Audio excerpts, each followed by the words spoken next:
वाह जी वाह, बल्ले बल्ले रेट। चीनी।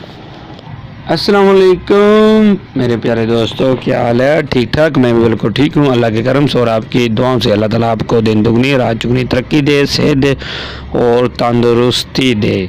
अल्लाह ताला आपको 5 वक्त की नमाज़ पढ़ने की तौफीक अता फ़रमाए। आज की वीडियो का आगाज़ कुछ ऐसे है। मैं 2 दिन पहले वीडियो क्यों नहीं बनाई, इसका क्या प्रॉब्लम थी कि प्रॉब्लम यह थी कि मेरे मोबाइल का पैनल मोहम्मद साहब छोटे ने तोड़ दिया था, जिसकी वजह से मैंने वीडियो नहीं बनाई।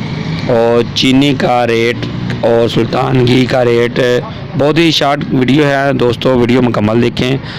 क्या है वो मैं आपको वीडियो के एंड पर बताऊंगा। वीडियो को मुकम्मल देखें, आपको बहुत ही ज़बरदस्त दुकान के तमाम रेट मिलेंगे। चीनी का रेट मैं बताना चाहता हूँ। चीनी का रेट ये है, देखें।